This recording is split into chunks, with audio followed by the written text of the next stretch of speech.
আসসালামু আলাইকুম। তো আজকে আমরা সাস্টের 24-25 সেশনের প্রশ্নগুলো সলভ করা ট্রাই করব। সো আমরা প্রথমে প্রথম প্রশ্নটা দেখি। আমাদেরকে বলেছে যে কোনো ভেক্টরের ডাইভারজেন্স এত হলে ভেক্টরটি কি। তো এটা বের করার সব থেকে ইজি ওয়ে হচ্ছে আমি এখানে প্রত্যেকটা ভেক্টরকে ডাইভার্জ করে দেখি। এটা তো করতে আমার বেশি টাইম লাগবে না, আমি জাস্ট প্রত্যেকটা ভেক্টরকে ডাইভার্জ করে দেখবো। ডাইভার্জ করে যেটার আনসার এটা হবে সেটাই আমার আনসার। ওকে, সো আমি এটা এখানে করি। তো আমি প্রথমে এই ভেক্টরটাকে ডাইভার্জ করব। আমরা ডাইভারজেন্স বলতে বুঝি হচ্ছে ডট প্রোডাক্ট। সো প্রথমে নেবলা অপারেটরের সাথে আমার ভেক্টরটা ডট প্রোডাক্ট করতে হবে। সো নেবলা অপারেটর বলতে আমরা এটা বুঝি, আর ভেক্টর তো আর এটা।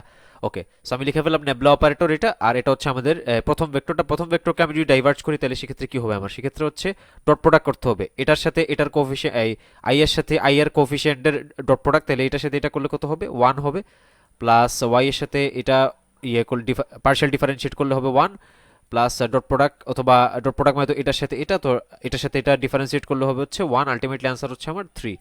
তারপর হচ্ছে এই আই এর কোফিশিয়েন্ট আর এই আই এর কোফিশিয়েন্ট, এখানে এক্স স্কোয়ার, এটা হচ্ছে ল্যামডা বাই ল্যামডা এক্স। তাহলে এখান এই ডেল ডেল এক্স, তাহলে এখান থেকে হবে এক্স স্কোয়ারটা হবে 2x, এখান থেকে হবে হচ্ছে 2x প্লাস এখানে যে তাহলে এটা দিয়ে আমি যদি এটাকে করি সেক্ষেত্রে আনসার হবে আমার 2y প্লাস এক্ষেত্রে আমার কে এটাকে, তাহলে এটার সাথে এটা করলে হবে 1।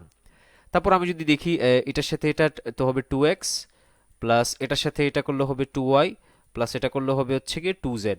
ওকে, তো এই যে আমার আনসারটা তো চলেই আসলো। আমাদের এই ভেক্টরটা এখানে 2 কমন নিয়ে ফেললে আমার আনসার, তাহলে আলটিমেটলি আমার আনসারটা হচ্ছে এই থার্ড ভেক্টরটা। কারণ থার্ড ভেক্টরকে আমি যদি ডাইভারজেন্স করি তাহলে আমার আনসারটা এটা আসে।